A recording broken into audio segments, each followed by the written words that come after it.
vi poglede i mami uzdahe gde god da se nađe, jer izgleda zastrašujući i preteće, poput pravog predatora. Međutim, njegova teritorija je put, otvoren put, sa mnogo krivina. I on se tu ne skriva. Prvo čujete njegovo glasno režanje, pa onda ga vidite. A onda je već kasno, već je prošao pored vas i nestaje iz vidokruga. On je rođeni lovac od čijeg imena je Aston Martin tokom 7 decenija postojanja napravio istinsku ikonu. Pravi i najčistiji predstavnik ove sportske familije. Jednostavno, on je vintage. Ime vintage u Gajdonu je prvi put upotrebljeno 1951. godine, ali u kontekstu motora za model DB2. Ubrzo nakon toga nastao je potpuno nov model Aston Martina, a vrhunac slave u tom periodu bio je model V8 Vintage, koji je dizajnirao Britanac William Townes, inspirisan trkama u Le Mansu.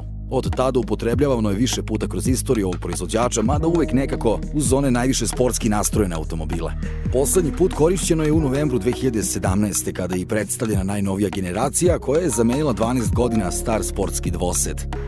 Novi vintage se na tržištu pojavio u junu 2018. 9 meseci kasnije stigao je i na naš test.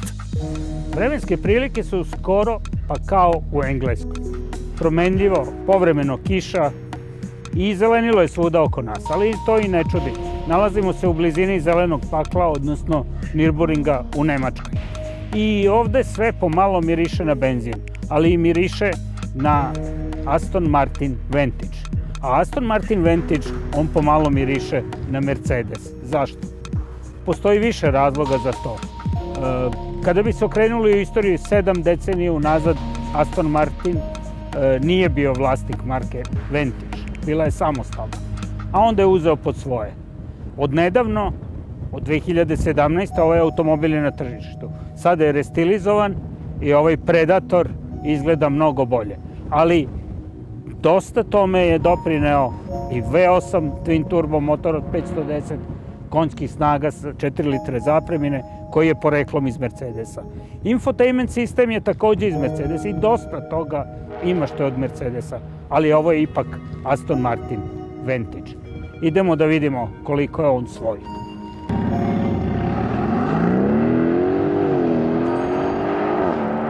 U svakom slučaju, Aston Martin Vintage izgleda odlično i njegov dizajn odmah objašnjava namenu automobila. Čiste forme i linije, atletski stas i taj neki predatorski izgled, propraćen ogromnim otvorom za vazduh napred i sitnim, tačnije izduženim svetlosnim grupama, odmah asociraju na oprez.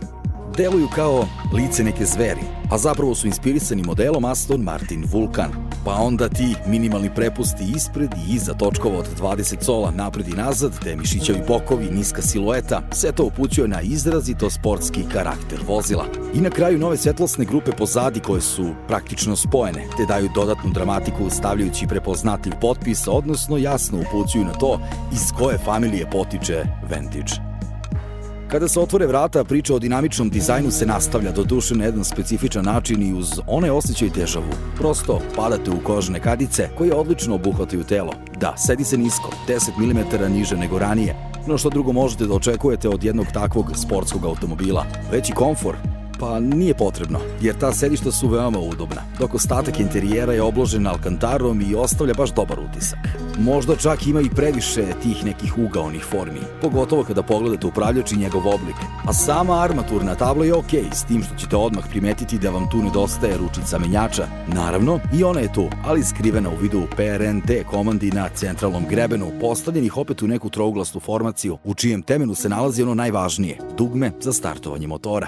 U njihovom produžetku slede sve ostale komande čiji je raspored logičan i intuitivan. Na centralnoj konzoli nalazi se komanda multimedijalnog sistema čije poreklo je lako prepoznati. To je infotainment sistem iz Mercedesa, kompletan. A LCD ekran od 8 inča na vrhu centralne konzole? On ne, jer u poređenju sa svim ostalim detaljima izgleda kao strano telo. Iako su njegovi rubovi prekriveni kožom, slika jednostavno nije dovoljno kvalitetna, tako da kvari opšti utisak. Generalno posmatrano, kokpit je sasvim okej. Pozicija za upravljačem je više nego dobra, a ima i prostora dovoljno. Čak i prtljažnik zapremine 350 litara, a tu je i dodatni prostor iza sedišta vozača i suvozača u koji se može odložiti dosta toga, od manjih torbi, odeći i tako dalje. Dosta toga je rečeno o dinamičnom izgledu vintage-a, ipak postoji onaj deo koji se ne vidi, ali od kojeg i tekako zavisi vozna dinamika. U ovom slučaju to je šasija, u većem delu izrađena od aluminijuma. Reč je o platformi Aston Martina, nove generacije, kod koje je gotovo 70% komponenti izrađeno upravo za ovaj model. Inženjeri su imali tu slobodu da postave idealne temelje za pravi sportski automobil. I to su i učinili, a rezultat je ukupna masa od svega 1530 kg. Sa 4465 mm dužine, Vantage je 284 mm kraći od modela DB11, a 54 mm od Porschea 911. Dakle, on nije velik automobil, širok 2153 mm i visok, to jest nizak 1273. Ima međuosovinsko rastojanje od 2704 mm. Zapravo, pre bi mogli reći da deluje skladno u svim proporcijama, a što je još značajnije, ima idealan raspored mase od 50-50 po osovinama. Samo srce i duša ovog automobila je novi aluminijumski V8 twin turbo motor od 4 litra radne zapremine. U osnovi to je Mercedes AMG agregat dobijen po osnovu tehničkog partnerstva za koji su inženjeri Aston Martina razvili elektronsku kontrolnu jedinicu i ostalu elektroniku. I ne samo to, napravljen je i potpuno novi izduvni sistem koji čini zvuk ovog automobila tako jedinstveni, posebno kada se izaberu Sport Plus i Track modovi. Ono što se u vožnji oseti je da su inženjeri Aston Martina odlično obavili posao. Maksimalni obrtni moment je 685 Nm koji je dostupan u rasponu između 2 i 5000 obrta u minuti i odlično se prenosi na zadnje točkove. ZF 8-stepena transmisija je dobila novi softver, tako su moguće kraće i oštrije promene stepena prenosa kada je to potrebno, a naravno u zavisnosti od moda vožnje. Već sam rekao da Aston Martin Vantage dosta miriši i podsjeća na Mercedes. Ok, ovaj upravljač me baš ne podsjeća na Mercedes i nešto nisam srećan njegovim oblikom, ali ono kako automobil leži, to je zaista nešto neverovatno. Pre svega, na ovom upravljaču postoje komande kojima menjate ćud motora. Automobil je odmah u sportu i odmah prelazi na Sport Plus, pa potom i na Track režim. Što se tiče amortizera, priča je ista. Imate Sport mod Sport Plus i Track mod. Ali suština je što je Aston Martin kod ovog Vantage-a po prvi put primenio elektronski diferencijal. I to je nešto što mu omogućava da kroz krivine prolazi čak mnogo bolje i mirnije nego što bi to i očekivali. Zapravo spreman je za mnogo veće izazove nego što će prosječan vozač ikada od njega tražiti. I te prosječne vozače svakako nije briga da li ubrzanje do 100 km na čas traje svega 3,6 sekundi, te da je to za 1,1 sekundu kraće nego kod poslednje generacije modela Vantage GTS, a retko ko bi od njih i pokušao da dođe do maksimalnih 314 km na čas, koliko Aston Martin Vantage zaista može. Kada se dođe do te brzine treba se bezbedno i zaustaviti, a ovaj automobil nema problema ni sa tim.